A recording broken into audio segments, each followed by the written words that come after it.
If you're launching a sportswear brand and your first thought is, let me capture people's attention by making trendy, fashion forward products, and that's the way that I'm going to stand out, and that's the way that I'm going to actually sell, then you have it backwards. As a startup brand, your focus shouldn't be on making fashion forward products, especially in the sportswear category, because a lot of founders think that if I make fashion forward product, this is what the social zeitgeist is actually after, and this is how I'm going to capture the hearts and the minds of my potential customers.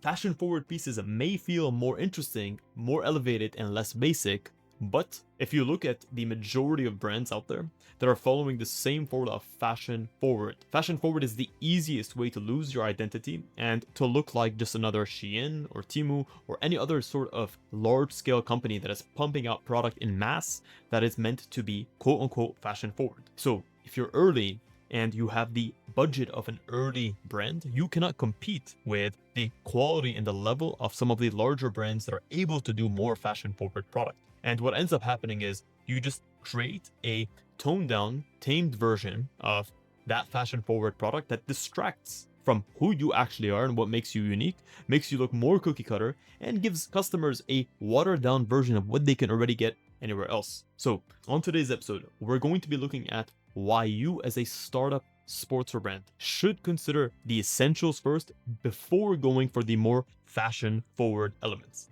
and why it might make sense to knock it out of the park with your core products before expanding to anything else. So, without further ado, my name is Shadi Adada. I'm the co-founder and creative director of FittDesign, the world's first sportswear design agency, and we worked with thousands of brands over the last 10 years to help them go from an idea to a reality. So, if you want to know how to avoid the common pitfalls that most startup and existing entrepreneurs fall into, then this is going to be the episode for you. Number one is that fashion forward is not necessarily a shortcut for success, it's a multiplier for success. Fashion forward design does not automatically mean that it makes your brand better, but it already amplifies what you have there. If you look at the biggest brands that are known for more fashion forward products, like Young LA for example, Young LA did not start off with purely fashion forward products similar to the categories that they have today. What they had was an essential basis of who their customer is, what their customer needs, and then satisfy the needs of that core customer and then expand it from there. And then the fashion forwardness of their product range ended up amplifying the sales of their core product line. So when you don't have that foundation, when you don't know who your customer is, when you haven't proven the concept with your brand, when you don't have a hero product that helps you stand out from the competition, what ends up happening is that you're copying someone who is 5-10 steps ahead of you. And you end up copying that product and watering it down. So your customer is not getting a superior product and they're not getting a unique product. So you're losing in both regards. Number two is that early brands always win by being much more specific rather than being very broad. When you are broad and you lack the budget and the understanding of your core consumer base, it's very difficult to penetrate the market. I almost use the analogy of a needle. When you have a blunt needle that has a flat edge, it's very difficult to puncture anything, but if you have a sharp needle that has a very small and very pointy edge, it's that much easier. It's the same effect here. When you focus and you know who you are, it's much easier to penetrate the market because number one, the market that you're going after may be less saturated. Number two, your resources are going to go way, way further. And number three, you're ultimately going to be an expert in that thing that you're trying to actually enter into. Versus when you go look at a brand like Venom. Venom started off with very focused mixed martial arts apparel and specifically equipment to begin with. Then they expanded to apparel, then they expanded to training, and now you can find a variety of different sportswear elements between lounge pieces, more activewear focused pieces at Venom. That may not be a perfect thing, but it is an example of how a brand can start off with a very small niche focus and then scale from there.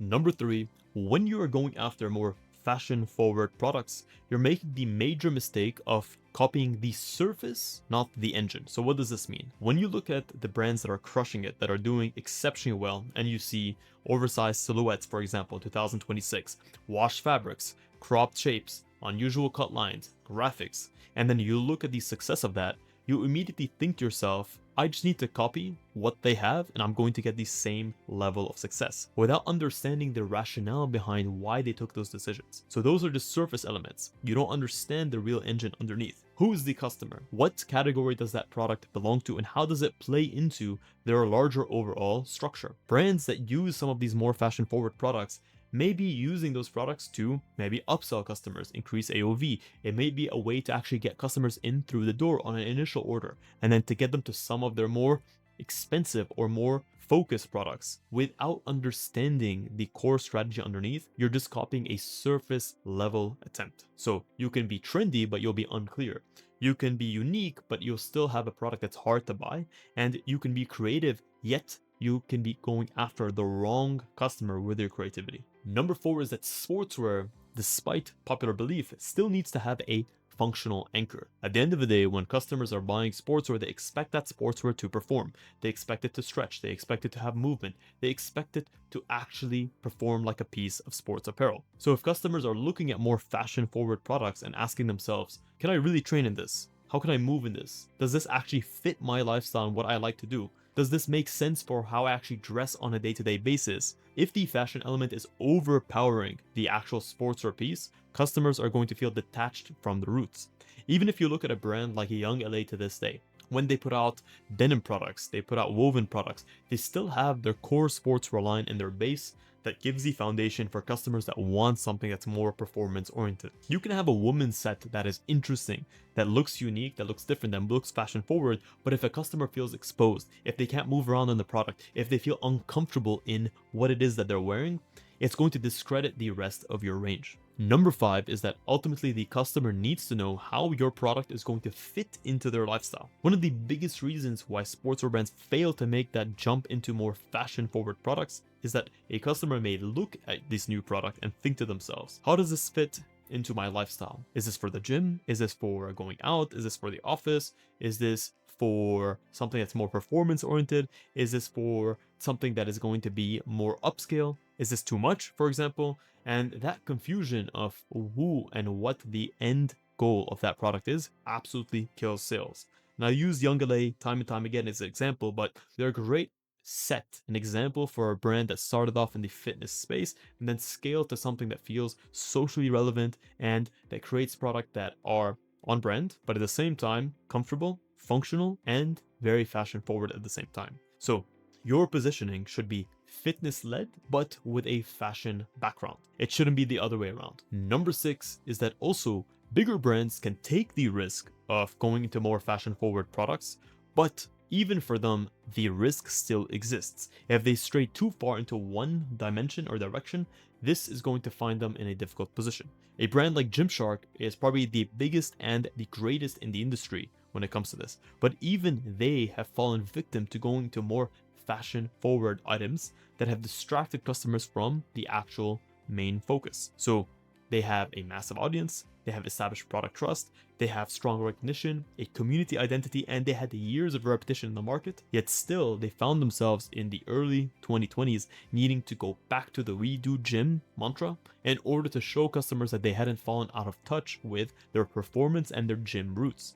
Because if customers look at your brand and they don't understand why your brand speaks to them because of a more cookie cutter mass market approach consistently that's pushed to the forefront, they're going to start to compare you, not to you, but to the other brands that also exist that are doing the same thing. It's a surefire way to take yourself from being a specialist to now being just like everyone else. And ultimately, if a brand moves too far away from its core, customers start losing the essence of what the brand used to be. They may recognize your logo, but they may not know what you stand for anymore because of that mistrust and that dissonance that they have between what your brand says it stands for and then what it actually looks like and effectively stands for through the products categories that you're picking. So they may not feel the same sharpness, identity, or product confidence that they once had as you move into something that's more fashion forward. And this is where brands like Gymshark go back to basics. Not because they want to no longer capture the more fashion forward crowd or because they failed, but because they understand that it's more important to keep your original foundation solid and then continuously venture into new categories that may not add value to your brand equity. Because at the end of the day, Brand equity is what you have as a brand. It's the reason that you buy a Lululemon jogger for $120 versus a regular dupe jogger off of Amazon for $40. Number 7, ultimately, what is the best way to implement a more fashion forward approach into your business if you can? I typically like to use the 70-20-10 rule. 70% of the product should be extremely clear, should be easy to understand, easy to wear, and it should be connected to the customer's real life. These are the products that you're typically launching on a month-to-month basis. 20% should be your brand's signature, the hero products that your brand is known for effectively. And then 10% should be the more fashion-forward product, the products that feel newer, sharper, and a little bit more experimental. These are the products that you can really try with. So what is the path that you as a startup sportswear brand should be taking? For most early bird or early stage startups, the path is clear like this. Start very narrow. Pick one type of customer and solve a problem for them. Build one clear product lane and then make that product useful, desirable, and unique. And then establish your core consumer base. And from there, you ultimately are able to go into the next level of more fashion forward products. Venom started with combat credibility. Young LA started with the fitness lifestyle and that aspirational aesthetic. And then Gymshark started in the weight room and in the conditioning culture that we all know and love. The pattern is the same. You start off with the focus and then you expand from there. So if you guys want to know how to start your own sportswear brand and how you can build an effective product base that is going to give you the edge on the competition, that you can effectively grow into more mass market products, then you can check the link in the description to apply to work with us one-on-one.